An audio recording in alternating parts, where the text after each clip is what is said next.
안녕하십니까, 박사입니다. 전 세계가 트럼프에 속았습니다. 다들 트럼프가 군사적 모험을 끝내고 모든 곳에서 미군을 철수시켜 자국의 내부 문제에 집중할 것이라고 기대했습니다. 그러면 마침내 모두가 평화롭고 행복하게 살 수 있을 거라고 생각했습니다.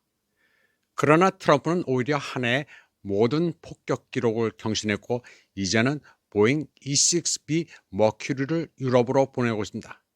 3월 5일 트럼프는 악시오스와의 인터뷰에서 이란의 차기 지도자를 결정하는 과정에 직접 관여하고 싶다고 말했습니다.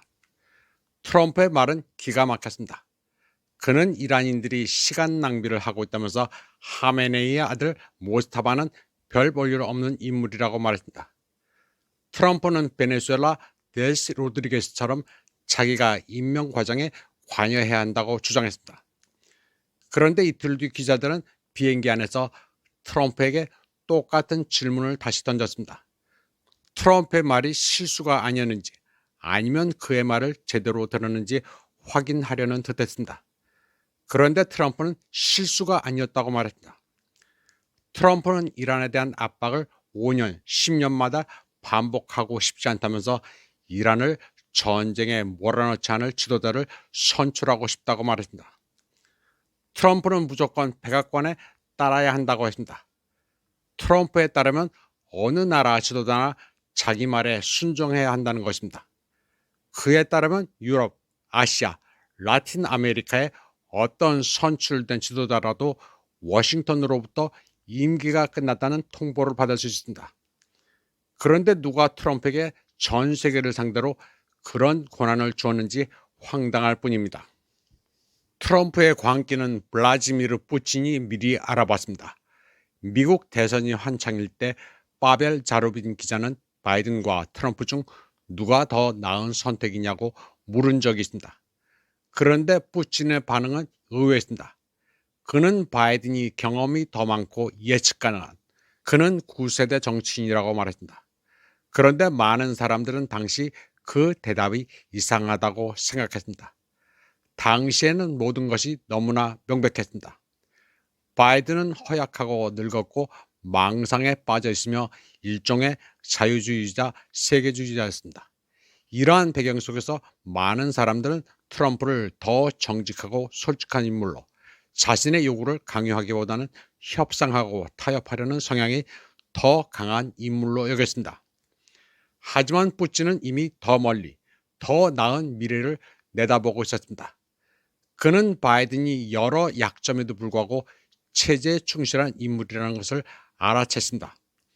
바이든과 격렬한 갈등을 겪을 수는 있지만 적어도 그의 한계는 알 수 있다는 것을 깨달은 것입니다. 그러나 오늘날의 트럼프는 마치 창문을 뚫고 들어온 번개처럼 보입니다. 트럼프는 법을 무시하는 인물이 됐고 한 해에 7나라를 연속으로 폭격해 역대 미국 대통령 중 최다 폭격 기록을 경신했습니다. 이제 아무도 바이든의 어떤 점이 사람들을 불쾌하게 했는지 기억조차 못할 것입니다. 트럼프는 불과 몇 달 만에 그를 압도하며 기존의 모든 패턴을 깨뜨렸습니다. 그것도 완전히 예상치 못한 일이었습니다. 바로 그렇기 때문에 오래전 푸틴의 말이 오늘날에도 예언처럼 들리는 것입니다. 물론 미국이 어제부터 다른 나라 대통령을 암살하기 시작한 것은 아닙니다. 밀로세비치, 후세인, 카다피 등 세계는 유고슬라비아, 리비아, 이라크, 시리아에서 미국이 사용했던 방식을 목격했습니다. 하지만 그때조차도 필수적인 절차는 남아 있었습니다. 우선 자유와 민주주의에 대한 구호를 장황하게 반복했습니다. 그리고 이것은 타인의 재산을 몰수하는 것이 아니라 시민을 보호해 정상적인 삶으로 복귀하고 그들이 원하는 지도자를 직접 선택할 수 있도록 하는 것이라고 설명은 했습니다. 하지만 이제 트럼프는 무조건 항복을 직접적으로 요구하며 폭격기를 보낸 다음 차기 지도자 선출에 대해 논의합니다.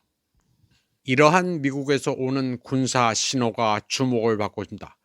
미 국방부 소속 보잉 E-6B 머큐리 특수통신기가 유럽에 도착했습니다. 미국은 이 항공기를 전략 잠수함을 이용한 핵 공격 작전 조율에 사용하는데 많은 사람들은 미국이 이란에 대한 핵 공격을 준비하고 있다고 즉시 의심했습니다. 이륙 후 보잉 E6B는 노르웨이 루이게 공군기지로 향했습니다. 보잉기의 목적은 나토의 콜드 리스폰스 훈련 참가를 위해 북극에 도착할 예정이었던 전략 잠수함을 호위하는 것이었습니다. 앞으로 어떻게 될지는 지켜봐야 하겠지만 현재로서는 이란에 더욱 가까워진 셈입니다. 덧붙여 말하자면 런던 킹스 칼리지의 케네스 페인 연구팀이 이러한 분쟁을 시뮬레이션하기 위해 사용한 인공지능은 95%의 경우에서 전술 핵무기 사용을 권고했습니다. 전쟁의 경제적 여파는 간접적으로 핵 공격 가능성을 높입니다. 미국은 이미 이란 작전에 약 60억 달러를 지출했으며 승리의 형태가 무엇일지는 여전히 불확실하다고 뉴욕타임즈는 보도했습니다. 이제 트럼프는 더 이상 미군을 철수시키고 이 지역을 떠날 수 없습니다. 그것은 엄청난 수치이자 실패가 될 것이며 미국 민주당원들과 납세자들에게 도대체 이 모든 게 뭐였지? 라는 질문을 던질 이유를 제공할 것입니다. 워싱턴은 예전에는 적어도 민주적 가치에 대해 몇 년 동안 장황하게 떠들어대다가 결국 또 다른 나라를 파괴하는 척이라도 하곤 했습니다. 하지만 트럼프는 지름길을 택했습니다. 푸틴은 치매에 걸린 예측 가능한 노인이 핵폭탄을 가진 늙은 카우보이보다 낫다고 냉철하게 경고했습니다. 그리고 그의 목소리는 광기의 늪에서 제때 들리지 않았던 유일한 상식적인 견해였습니다. 이번 방송은 여기까지 하겠습니다. 시청해주신 여러분 감사합니다.